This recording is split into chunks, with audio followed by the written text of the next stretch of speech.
Lucas capítulo 22, versículo 31 ao 34, começando no 31, diz assim: Disse também o Senhor: Simão, Simão, eis que Satanás vos pediu para vos cirandar como trigo, mas eu roguei por ti, para que a tua fé não desfaleça, e tu, quando te converteres, confirma teus irmãos.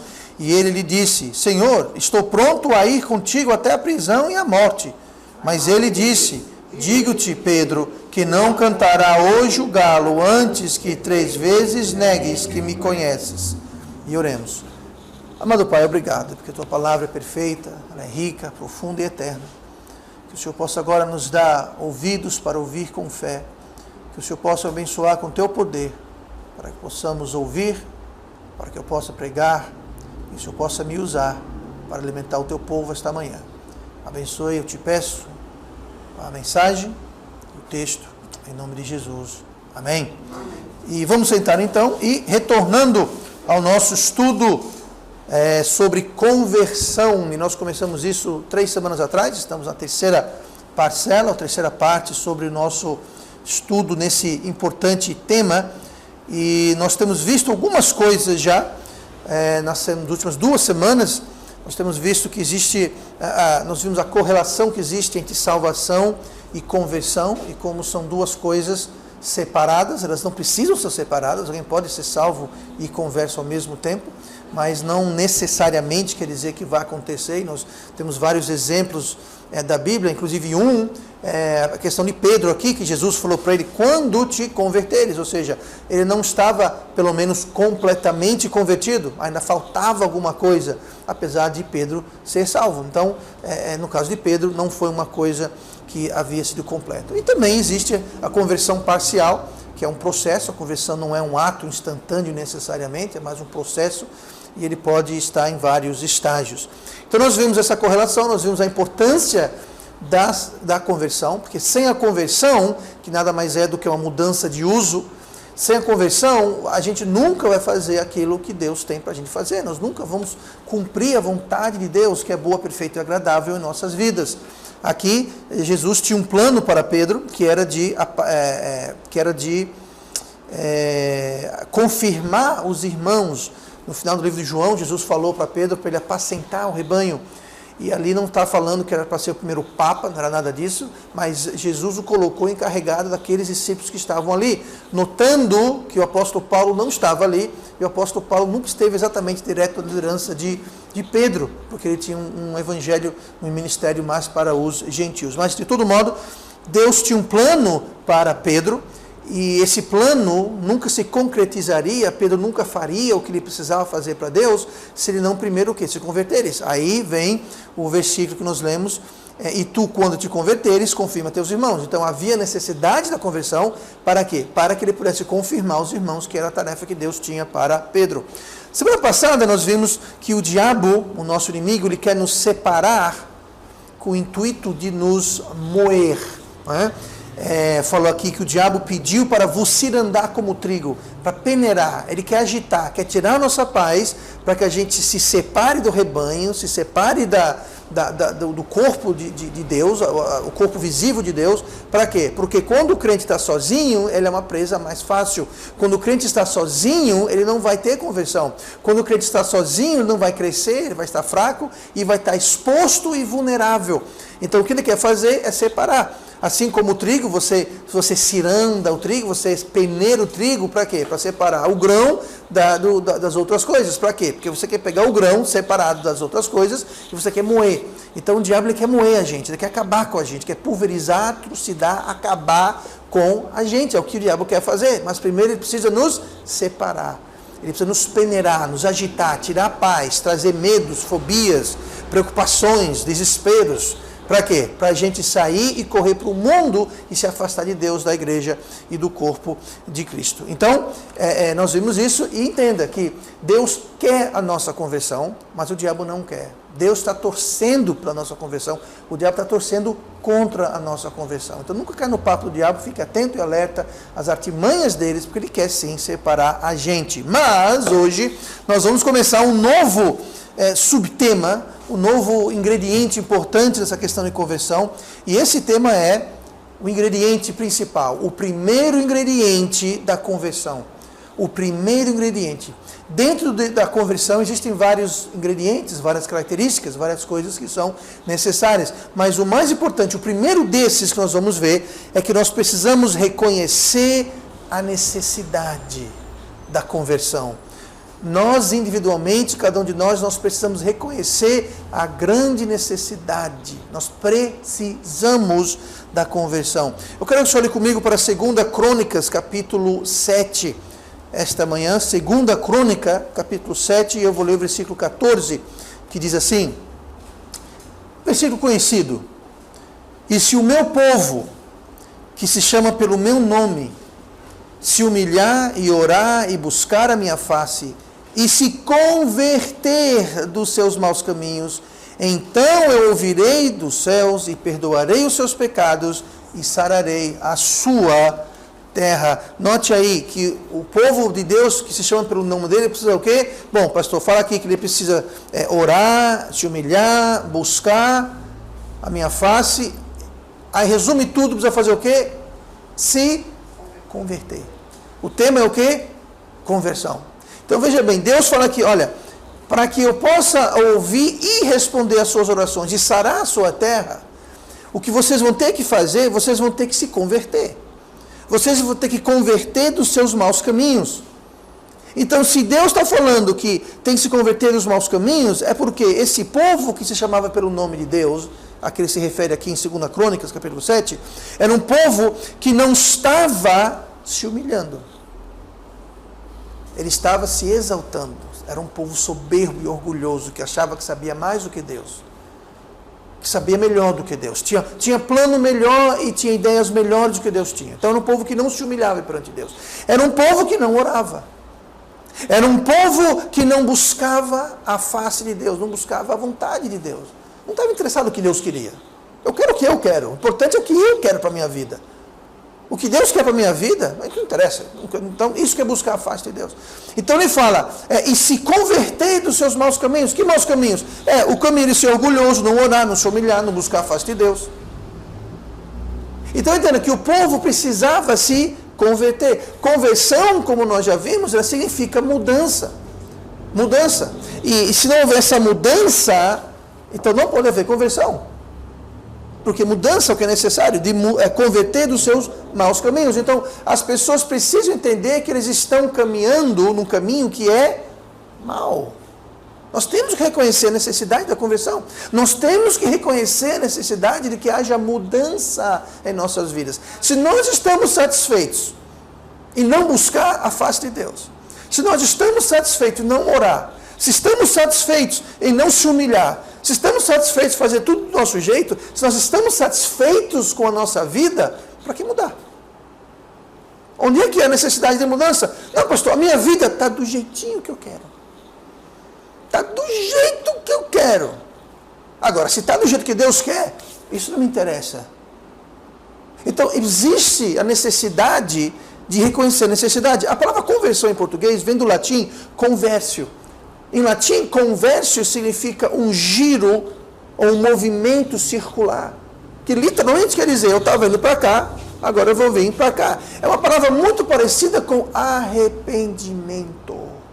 Só que arrependimento é mais algo mental. Em grego, arrependimento quer dizer não, é a palavra metanoia. Meta quer dizer mudança. A palavra meta em grego quer dizer mudança.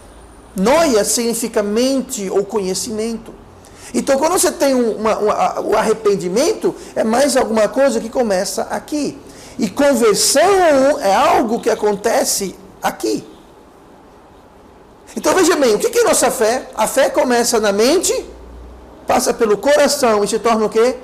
Ação. Então, nós podemos concluir que arrependimento é algo que inicia na mente, mas tendo a fé o seu caminho perfeito, a fé não vai ser uma fé mental e acadêmica, mas vai ser uma fé prática que tem obras. Logo, uma fé sem obras, ela é o quê? Ela é morta. Ou seja, um arrependimento sem conversão não leva a muita coisa, mas é necessário. É necessário que haja um arrependimento a nível mental. A gente vê a necessidade. Como e quando nós vamos ver a necessidade do arrependimento? Quando registrar em nossas mentes que o nosso caminho precisa mudar. Quando registrar em nossas mentes a necessidade de haver um giro, um movimento circular, a conversão nada mais é do que a ação do arrependimento. Agora, lá em Romanos 12 e versículo 2, fala o quê? Sede transformados pelo quê? Pela renovação da vossa mente. Tudo começa na mente, mas a conversão é o ato, o arrependimento é o pensamento, é a mente, é a decisão mental. Mas é necessário que haja um reconhecimento desses maus caminhos, para que a gente possa então mudar, que a gente possa então fazer essa afirmação. E essa afirmação nada mais é do que uma confissão. Uma confissão. Nós temos que primeiro ter uma mudança a nível mental, que é o arrependimento. Para que haja um arrependimento real, a conversão, o que acontece no meio do arrependimento e a conversão é a confissão. É a confissão. Agora, a confissão nada mais é do que você reconhecer o erro. Confissão é uma espécie de você homologar. Homologar. Interessante a palavra homologar. Homo quer dizer o mesmo. Uma coisa que é homogêneo é uma coisa que é igual. Uma coisa que tem o mesmo, é parecido. Homologar. Logar vem de logos, que significa palavra. Então, quando nós homologamos, quando nós confessamos, nós estamos dizendo: Deus, eu concordo com você. Deus, eu concordo que o que eu fiz, o que eu estou fazendo, o que eu estou pensando em fazer, está errado, porque a sua palavra está certa. E eu estou me colocando no mesmo nível da sua palavra, eu estou confessando. O oposto de confessar é você justificar. É você dizer: não, está errado, mas não está muito. Está errado, mas hoje em dia todo mundo faz. Está errado, mas Deus vai fazer vista grossa. Está errado, mas... e daí? Está errado, mas ninguém vai saber. Está errado, mas... Isso é justificar, não é homologar, não é confessar. Confessar é falar: Deus, você está certo, eu estou errado, e a minha mente está ciente disso. Quando isso acontece, quando existe uma ciência, a mente decidiu, e nós fizemos uma confissão, uma homologação, nós nos colocamos no mesmo nível, em igualdade com a palavra de Deus. Não há uma disparidade, há uma igualdade. Homologar. Aí pode acontecer então a mudança, a conversão. Mas nós precisamos primeiro o quê? Querer.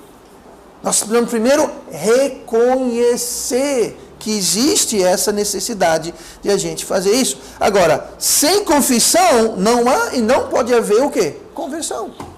E quando a gente não confessa, e quando a gente... E veja bem, confessar não é chegar e falar: ah, tá, eu fiz. Não, isso não é confessar no sentido que estamos falando. Isso são palavras vazias, são palavras ocas, são palavras de falsidade.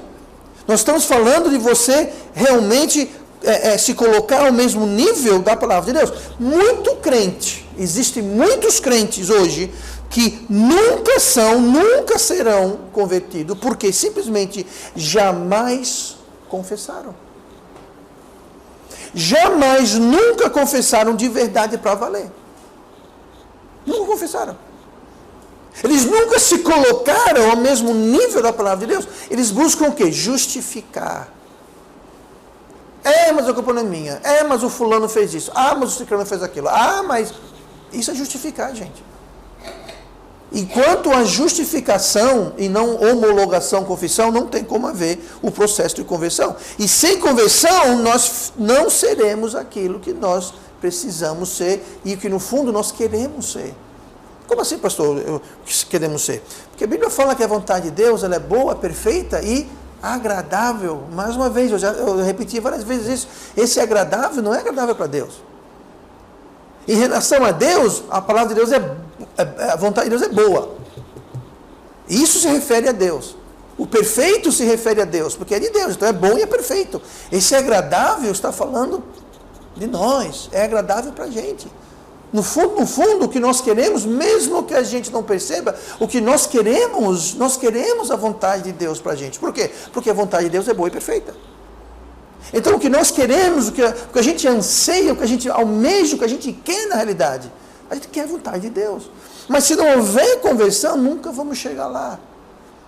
E o que acontece quando a gente nunca chega lá, é porque o diabo, ele andou cirandando, ele andou peneirando a gente.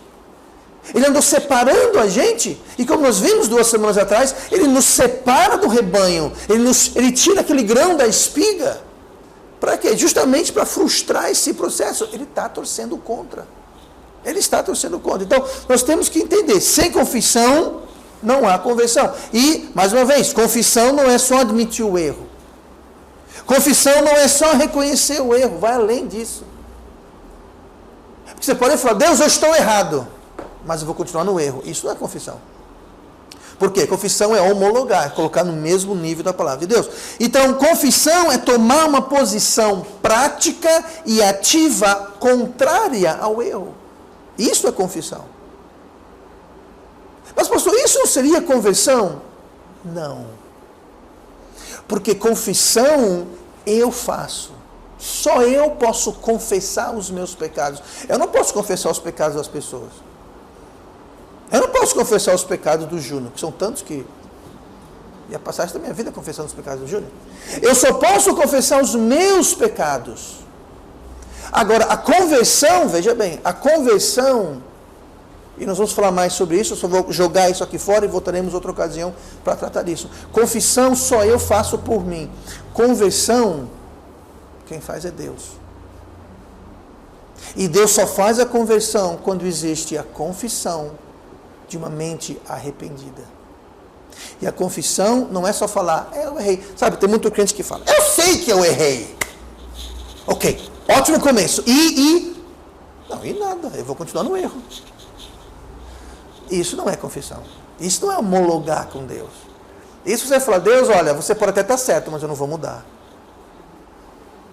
E tem muito crente que faz isso. Eu já vi crente falar, eu sei que eu estou errado. Eu sei o que eu fiz não foi certo. Ok, ótimo. E morreu aí. Morreu aí. Pois bem, morreu aí mesmo. Acabou.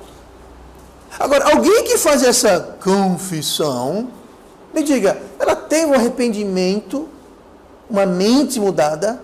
Não. Ou seja, uma confissão fajuta é um indicativo de que não há arrependimento, não há mudança de mente.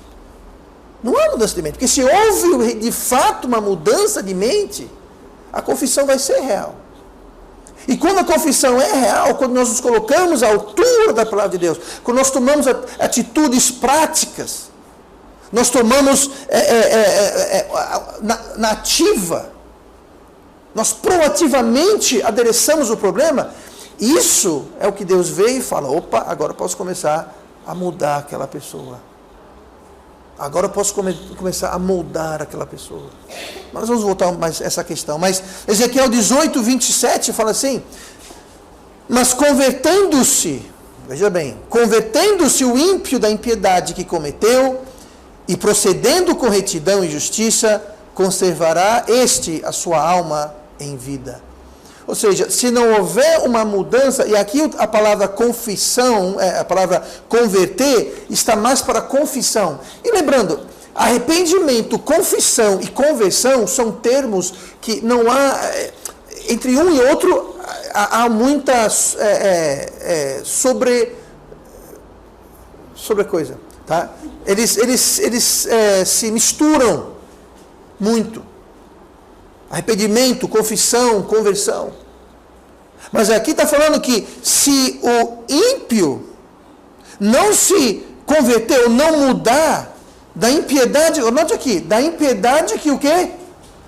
Cometeu. Você entende a necessidade de adereçar o passado. Tem muita gente que faz assim, eu errei hoje, aí quando é amanhã eu faço assim, bom, hoje é um novo dia, amanhã passou, fazer o quê, né? Fazer o quê? Não. Existe que você precisa se arrepender, você precisa converter da impiedade que cometeu. Mas, pastor, se eu já cometi, como é que eu vou converter daquilo que eu já fiz?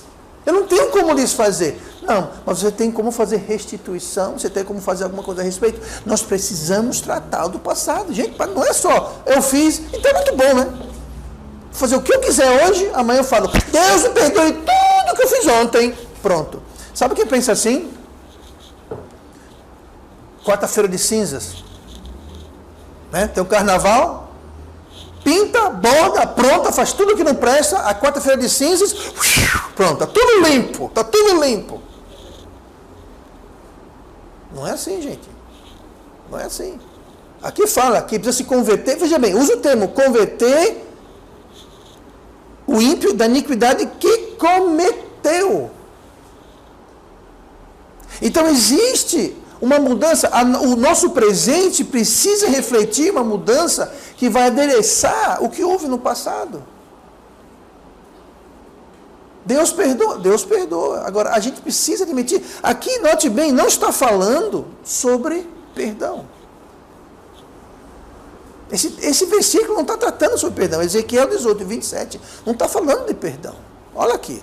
Mas convertendo-se o ímpio na impiedade que cometeu, e procedendo com retidão e justiça, conservará este a sua alma em vida. Aqui não está... Mesma coisa, a alma morre. A alma é eterna. Essa morre aqui, está falando, não está falando de morrer a alma. Está falando sobre a alma colher morte nessa vida. De perder paz, de perder sossego, de perder bênçãos, de perder proteção, provisão, perder livramento. Você não vai ter, você vai colher morte. O salário do pecado é a morte. Não só física, não só espiritual, mas a morte de modo geral. A não vida.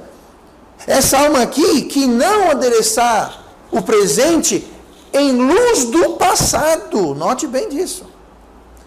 Essa alma, ela vai fazer o quê? Ela vai ter morte na sua vida. Ela vai colher morte na sua alma. Aqui, então, não está falando de perdão, está falando sobre a sua vida aqui na terra. Como que ela vai ser? Então, precisa haver arrependimento. E muitas pessoas nunca vão chegar no plano de Deus na vida deles, porque tem alguma coisa lá atrás que fizeram e não adereçaram. Especialmente me refiro depois de salvo. Por que depois de salvo? Porque tudo se fez novo. Nova criatura é.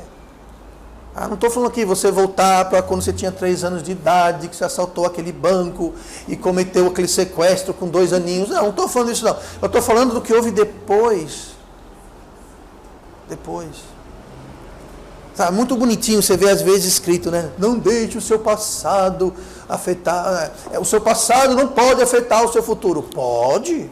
Está aqui, claro que pode. O nosso passado pode afetar o nosso futuro. Ele não precisa, se a gente tratar. Se a gente tratar. Como? Com conversão. A gente pode. Por exemplo, aqui, esse ex-galpão, agora é a igreja. Se eu não me engano, pelo que eu entendo, aqui eles vendiam cosméticos, algo assim, eu não lembro direito, nunca soube, mas era algo assim, distribuía cosméticos, etc e tal. Mas vamos supor que aqui fosse um bar. Um lugar onde se vendia drogas, onde havia adultério, prostituição, havia deboche, havia tudo de errado. Seria impossível a gente ter uma igreja aqui nesse local hoje, só porque no passado, não. Mas o que resolveu foi o quê? Foi a conversão. Foi a conversão. A conversão mudou. Então tem como a gente mudar o presente e adereçar o passado. Tá? Então temos que ter muito cuidado com isso, porque essa história de eu errei, eu sei que eu fiz errado, isso não é confissão. É um bom começo.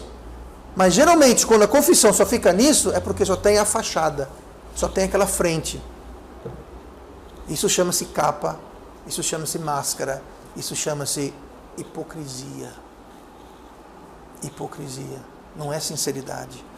Então, tudo isso para dizer o quê? Que é preciso saber que precisamos converter.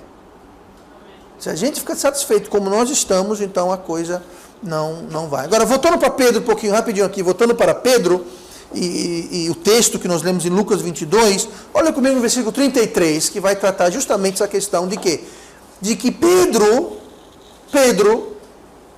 Pedro não reconhecia a necessidade que ele tinha de conversão. E Pedro não está sozinho nisso. Tem muito crente assim hoje.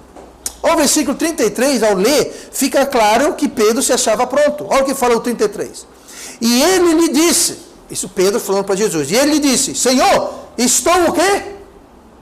Pronto. Estou pronto a ir contigo até a prisão e a morte. Diga uma coisa, ele estava pronto? Não. Pedro não estava pronto. A gente pode ver isso, para começar, pela resposta de Jesus. A resposta de Jesus deixa claro que Pedro não estava pronto. Por quê? Porque no versículo 34 ele falou, digo-te, Pedro, que não cantará hoje o galo, antes que 3 vezes negues que me conheces. Ou seja, Jesus sabia disso. E voltando para o 32, Jesus falou, quando te converteres, confirma seus irmãos. Então, Jesus sabia que ele não estava pronto. Ele falou, quando te converteres, ou seja, Pedro, a conversão não está completa em você. Pedro falou, não, eu estou pronto. Eu estou pronto, Jesus. Eu vou preso com você, eu vou até a morte com você. Jesus falou, olha, antes que o galo cante, tu vai me trair. Tem muita gente como Pedro que se acham prontos. Tem muita gente como Pedro que acha que está pronto para encarar uma situação, para encarar uma decisão, para encarar... E não estão, mas acham que estão. Tem muita gente que acha que está pronto para tomar uma decisão importante na vida deles, seja lá o que for. Tem gente que acha que está pronto para tomar uma decisão de aceitar um emprego que não é melhor para a vida deles. Mas estão prontos. Tem gente que entra no relacionamento achando que está pronto, quando está mais cego do que o morcego. Mas não, eu estou pronto. Tem muita gente que toma uma decisão de começar um casamento ou terminar um casamento. Que não existe isso. Terminar um casamento não existe, porque o casamento é cola. Você pode até terminar, mas fica os pedaços. Tem muita gente que está em situação, acha que está pronto, e não estão prontos. E essas pessoas não estão reconhecendo o fato que precisam de conversão. Para que conversão? Eu já estou pronto. Eu estou pronto, para quê? Para quê? Sabe, antes de entrar no ministério, foram anos de preparo para entrar no ministério. E eu lembro que muitas vezes eu pensava, eu estou pronto, eu estou pronto, eu estou pronto. E o meu pastor na época falava, você não está pronto. Eu falei, eu estou pronto. Ele falou, você não está pronto. Sabe uma coisa? Eu não estava pronto. E a minha decisão foi, eu falei, Deus, eu acho que eu estou pronto. Mas como você, Deus, colocou um pastor na minha vida, e eu acredito que o Senhor trabalha através do seu pastor, eu vou acatar a decisão e a opinião do meu pastor.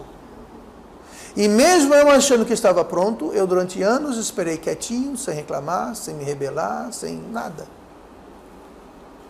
Até que o dia chegou que ele disse, você está pronto. Tem muita gente que fala, eu estou pronto, não interessa quem acha, quem não acha. Eu estou pronto.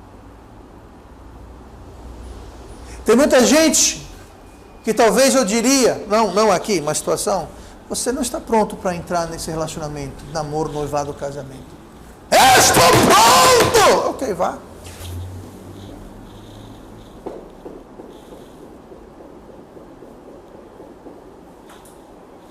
Sabe o que aconteceu com Pedro? Pedro se achou pronto. Pedro se achava que estava convertido bastante.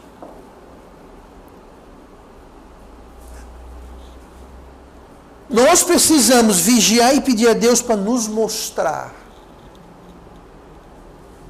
E muitas vezes Deus usa a palavra, Deus usa a pregação, Deus às vezes usa o pastor. E eu digo isso, eu vou ser bem franco com você, eu acredito que mesmo que Deixa eu explicar o meu raciocínio com o meu pastor. Eu achava que eu estava pronto, o pastor achava que não estava pronto. Eu pensei da seguinte forma: eu posso até estar pronto. O meu pastor pode até estar errado. Mas ao eu me submeter ao meu pastor, que está se submetendo a Cristo, eu vou ser abençoado por Deus, mesmo que a opinião do pastor não seja tão correta quanto a minha. Agora, veja bem, a opinião não era pecaminosa, ele não estava mandando eu sair e fazer coisa errada. Mas ao me submeter à autoridade, mesmo não sendo a melhor opinião, Deus ia me compensar e me abençoar por aquilo. Então, o que eu estou dizendo é o seguinte: nós precisamos buscar a vontade de Deus. Essa vontade pode vir, talvez você lendo sua Bíblia, uma mensagem que o pastor prega aqui. Por sabe, aquela mensagem que você perde porque, não você que está aqui, mas aquela mensagem que alguém perde porque não veio. Pode ser que naquela mensagem Deus tinha alguma coisa que irá revolucionar, determinar, fazer toda uma diferença enorme na sua vida, mas você não veio. Ah, pastor, que eu estava trabalhando, estava doente, estava morrendo. Nós estamos gravando para quê? Disponibilizamos em áudio, em vídeo. Para quê? Para você não perder a mensagem. Mas de alguma forma nós temos que pedir a Deus para nos mostrar em que precisamos mudar hábitos enraizados que às vezes a gente não enxerga. Hábitos de decisão, que a gente toma decisões sem pensar às vezes. Às vezes nós estamos cegos àquilo, então nós temos que pedir a Deus para mostrar, e às vezes machuca. Às vezes machuca o orgulho da gente, às vezes machuca a gente, que a gente vai ter que fazer uma mudança que a gente não quer, mas nós precisamos pedir a Deus para fazer isso. Precisamos mudar filosofias e pensamentos entrinchados em nossas vidas, que a gente acha que faz parte da decoração da nossa vida. E na realidade não precisam e não deveriam estar lá. Mas se a gente está satisfeito, eu estou satisfeitíssimo com a decoração da minha vida. As minhas filosofias, as minhas decisões, está tudo do jeito que eu gosto. Pois é, isso não é buscar a Deus. Se o meu povo, que se chama pelo meu nome, se humilhar e orar e buscar a minha face, e se converter dos seus maus caminhos, nós temos que perceber que há maus caminhos. Se é que há, quem sou eu para dizer se há mau caminho na sua vida? Eu devo olhar na minha vida e você na sua vida. Porque se nós não reconhecermos isso, aquela pessoa que vai adiante contrário à palavra, contrário à pregação, contrário ao conselho de Deus, através ou não do pastor, mas de Deus, porque se for do pastor é só um através, não origina em mim, eu não sou a fonte. Mas quando a gente não reconhece essa necessidade, como Pedro não reconheceu, a gente vai acabar reconhecendo por mal. Ou a gente reconhece por bem ou por mal. No versículo 34, quando Jesus falou, mas ele disse, digo-te Pedro, que não cantará hoje o galo antes que 3 vezes negues que me conheces. Em Lucas 22, 62. Veja bem, nós estamos lendo nosso texto, foi Lucas 22, 31. O que eu vou ler agora é Lucas 22, 62. É o mesmo capítulo, é o mesmo livro, um pouquinho mais adiante. E isso aconteceu depois da amarga experiência que Pedro sofreu. Porque de fato ele negou a Cristo 3 vezes. E em Lucas 22, 62 fala assim, e saindo Pedro para fora, chorou amargamente. Tem muito crente que vai chorar amargamente, porque se achou pronto. Como Pedro. Eu estou pronto! Pois é, no versículo 34, no versículo 33, Pedro estou pronto, Senhor, para morrer, para ser preso contigo. Lindo, maravilhoso. Mas no versículo 62, ele está chorando amargamente. Chorando amargamente. Tem muita gente que vai chorar amargamente por causa disso aqui, porque não reconheceu a necessidade da conversão. Por quê? Porque achavam que não precisavam. Por quê? Porque achavam que estavam prontos. Pedro pensou assim. Gente, Pedro, aqui ele tinha passado 3 anos andando, vivendo, ministrando com Jesus Cristo, o Messias, o Filho de Deus. E nós? Se Pedro achou isso, quem somos nós para não cair nesse mesmo erro? Então nós temos que ter muito cuidado. Aí eu pergunto para você, você reconhece a necessidade da conversão? Não quero que você me diga e me responda, eu quero que você pense sobre isso. Isaías 6, versículo 8, fala assim. Depois disso ouvi a voz do Senhor que dizia: a quem enviarei, a quem há de ir por nós? Então disse eu, é Isaías falando: eis-me aqui, envia-me a mim. Então disse ele: vai e dize a este povo: ouvis de fato e não entendeis, e vedes em verdade, mas não percebeis. Engorda o coração deste povo, e faze-lhe pesados os ouvidos, e fecha-lhe os olhos, para que não veja com seus olhos, e não ouça com seus ouvidos, nem entenda com seu coração, nem se converta. Olha aquela palavra de novo. Nem se converta e seja sarado. 2 coisas. A conversão vai levar o quê? A cura. A sarar. Todas as nossas vidas, em um grau ou outro, maior ou menor, precisa de cura. Precisa ser sarada. Sabe como é que vamos chegar lá? Através da conversão. Agora veja bem. Aqui Deus está falando a um povo que via, mas não enxergava. Ouvia, mas não entendia. Sabe, eu poderia listar nomes e mais nomes, não o farei por motivos éticos. Eu não farei, mas eu tenho uma lista aqui que eu vou colocar, quem quiser ler. Não, estou brincando, é claro, mas de pessoas que ouviram, mas nunca entenderam. Pessoas que viram bons exemplos e viram maus exemplos. Viram pessoas que se deram bem em confiar em Deus e pessoas que se acabaram, estragaram suas vidas por não confiar em Deus. Mas não registra. Lembra onde é que começa o arrependimento? Aqui.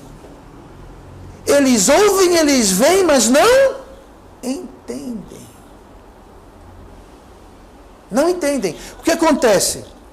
Versículo 10. Segunda parte.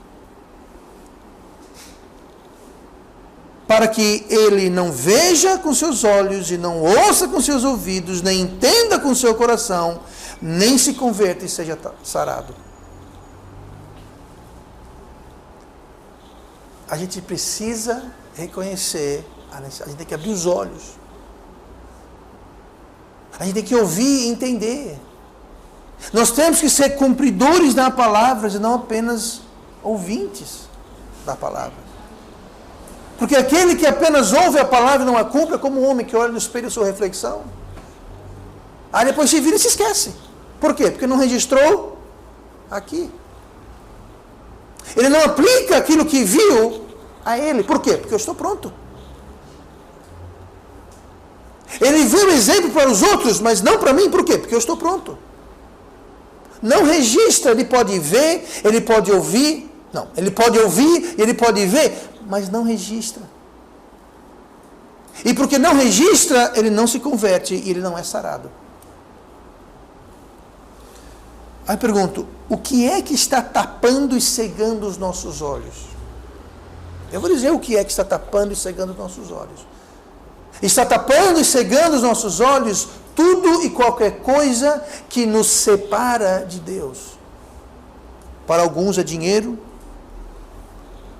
para alguns alguma espécie de segurança, os prazeres da vida, uma carreira, festa, farra, carnalidade, preguiça, moleza.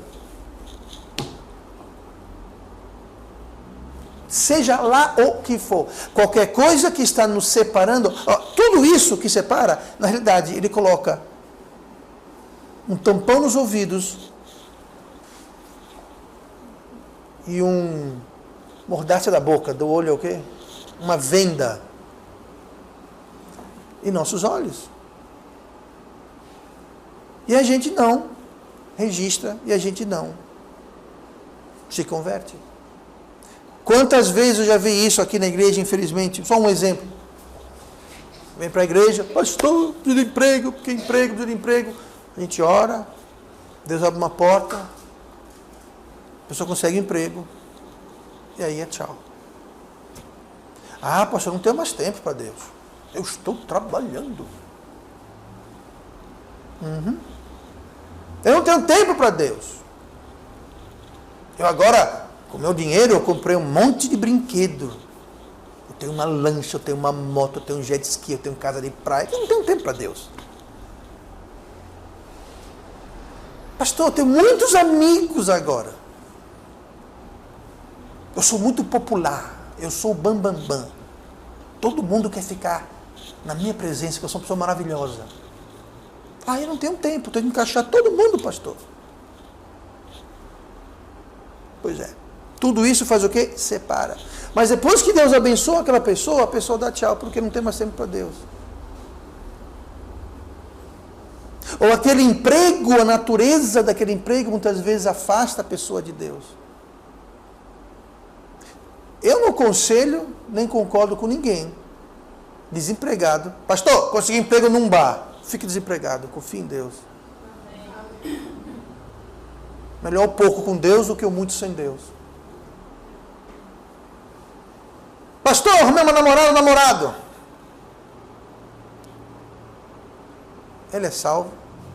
Ele é dedicado a Deus. Ele quer seguir a Deus. Não, mas eu não quero ficar sozinho. Melhor sozinho com Deus do que com uma multidão sem Deus. Salomão falou, é melhor viver numa casa com goteira do que com uma mulher rixosa. Aleluia. Vale o contrário do que um homem, um homenino. Viu falar do homenino? Não é nem homem nem menino, ele ficou preso ali, parado no tempo. Deixou de ser menino, mas nunca chegou a ser homem, aquela coisa ali.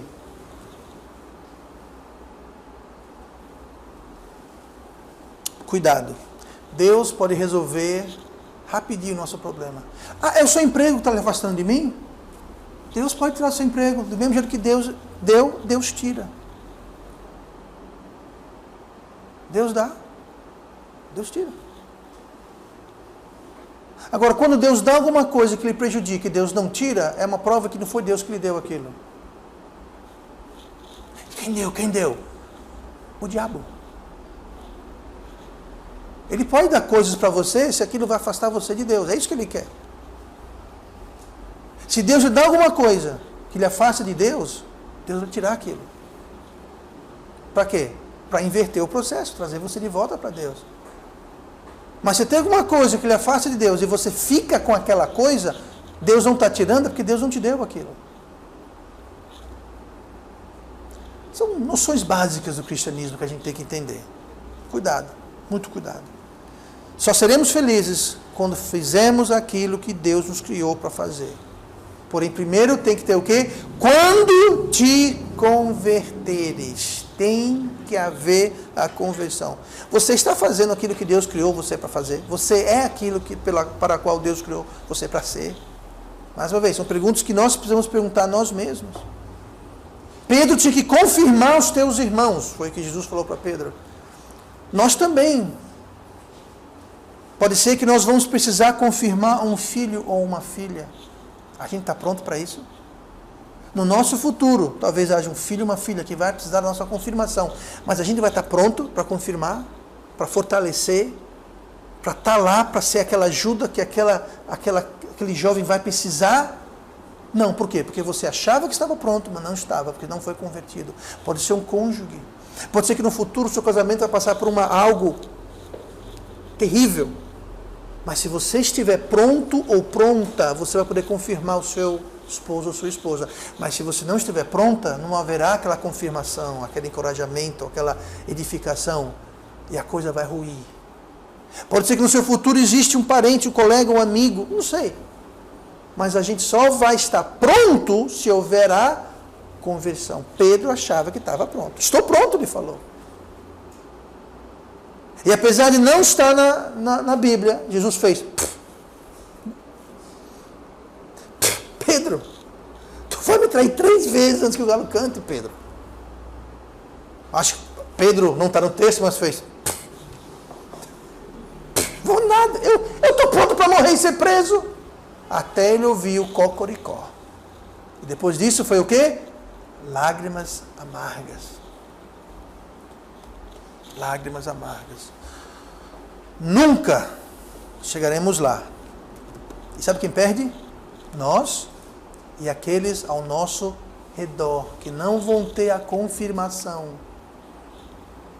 Essa confirmação quer dizer isso. É você fortalecer, você ajudar, você estar lá, estar presente. Vai perder nós e os que estão ao redor. Que são as pessoas mais queridas, família, amigos. Eles vão pagar pela nossa falta de conversão. E vamos orar. Pai amado, obrigado que o Senhor nos convida.